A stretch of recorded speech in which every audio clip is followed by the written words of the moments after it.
அவன் மனைவி மீது பற்றற்ற நிலை, பிரதேசம் போயிடலாமாங்கிற எண்ணம், கணவன் மீது மனைவிக்கோ மனைவி மீது கணவனுக்கோ எந்த பாசமும் இல்லாத நிலை,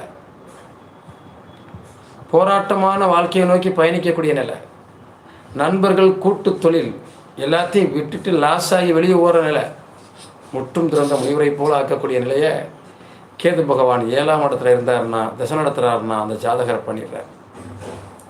என்ன பண்ணுவான் ஒரு ஜாதகத்தில்? மனிதனுக்கு வலிமை, வலி எவ்வளவு வேகமாக இருக்கிறது கேதுவால. கேது 8ஆம் இடத்துல இருந்து திசை நடத்துகிறார். கடுமையான வலி, பிரசவ வலின்னு சொல்ற அளவுக்கு நோய், எதிரி கடனால, மூல நோயால, சில பேருக்கு சில குடல் சம்பந்தப்பட்ட வியாதியால மிகப்பெரிய பிரச்சனையை சந்திக்கிறார். யாருக்கோ ஒருத்தருக்கு போய் உதவி செய்ய போய் அதனால் அசிங்க அவமானங்கள் சிறைவாச தெரிஞ்சு அனுப்பக்கூடிய வாய்ப்பையெல்லாம் அந்த கேது 8லேருந்து திசை நடத்தினா கொடுத்துட்றாரு.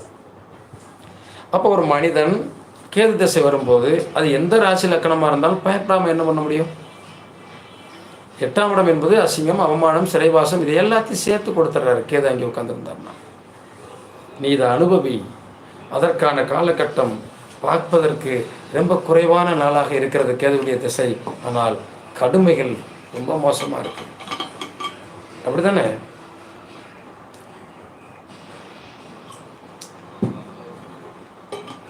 அதே கேது பகவான் 9ஆம் இடத்துல இருக்காருன்னு வச்சுக்குவோம். மாலை, மரியாதை, அந்தஸ்து, கௌரவம், அப்பா, பூர்வீகம், தர்மம் இது எல்லாவற்றிலையும் பிரச்சனை தந்துடும். கோவில் கட்டி கும்பாபிஷேகம் போனேன், அதை ஒருத்தன் வந்து நிறுத்திவிட்டான். மாலை மரியாதையோடு நான் இருந்த என்னைய அசிங்கப்படுத்தி துரத்தி விட்டான்.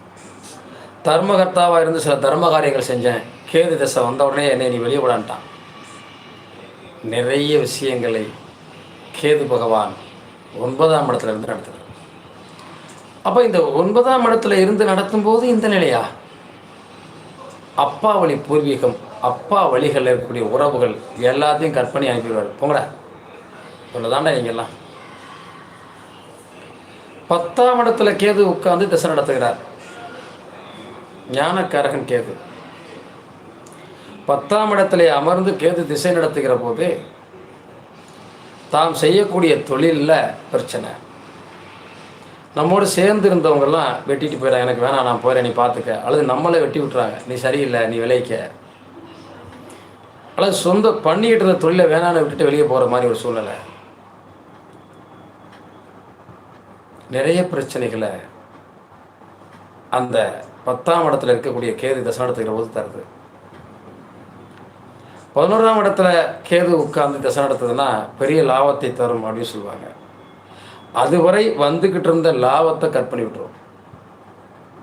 கேதுவோட வேலையே சாமியார். என்னத்துக்கு உனக்கு லாபம் இவ்வளவு? தேவையற்ற லாபம் எதுக்கு? மோசடியான லாபம் எதுக்கு? சரியான லாபமாக நீ சம்பாதிக்கலையே. அங்கே தானே சிக்கல் வருது. சரியாக போயிட்டு இருந்தால் கேது ஏன் கட் பண்ணுறாரு? 11ஆம் இடத்துல இன்னைக்கு வரைக்கும் மிகப்பெரிய லாபம். அப்போ கேது 11ல் உட்காந்துருக்காரு, அவருடைய திசை வந்துருச்சு. அப்போ தான் நமக்கு காப்பு வைப்பார். உனக்கு இவ்வளவு பணம் தேவை என்ன? நீ என்ன மாதிரி சம்பாதிக்கிற? நீ சம்பாதிக்கிற வழி சரியில்லையே. அப்போது நீ செய்யக்கூடிய செயலும் சூழ்நிலையும் சரியில்லை, இனி உனக்கு லாபம் வராது, கட் பண்ணிட்டுருவோம். உடன் பிறந்த சகோதரர் சகோதரி, அண்ணன் அண்ணி, அண்ணன் அக்கா, அந்த மாதிரி உறவுகளில் விரிசலை ஏற்படுத்தும். அவங்களுக்கு உங்களுக்குள்ள சில பிரச்சனை கொடுத்து கட் பண்ணிட்டுருவோம். அப்போ இவ்வளவு விஷயங்களை கேது பகவான் அங்கிருந்து செஞ்சுக்கிட்டே இருக்க.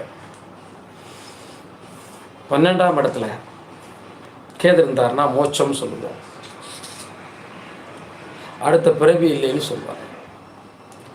12ல் கேது இருந்தார்னா சட்டத்துக்கு புறம்பா எந்த செயல் செஞ்சாலும் தூங்க விட மாட்டார். உடனே தூக்கமே இருக்காது, நிம்மதிக்கிட்டு போயிடும் இல்லையா?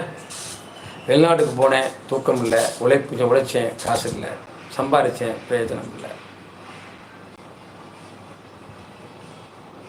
நான் வந்து நிறைய ஏசி போட்டு பஞ்சமத்தை போட்டு படுத்திருந்தேன். இப்போ எல்லாத்தையும் இழந்துட்டு தட்டாந்தரில் படுத்திருக்கேன். ஏன்னா கேது கூட வேலை. சாமியாருக்கு எதுக்கு ஏசி? சாமியாருக்கு எதுக்கு கட்டில் பஞ்சமத்தை? அவர் ரோட்டில் படுக்கலாமே. அதுதானே கேது சிந்திக்கிறாரு. ஞான மார்க்கமாக போனவர்களுக்கு பிரச்சனை இல்லை.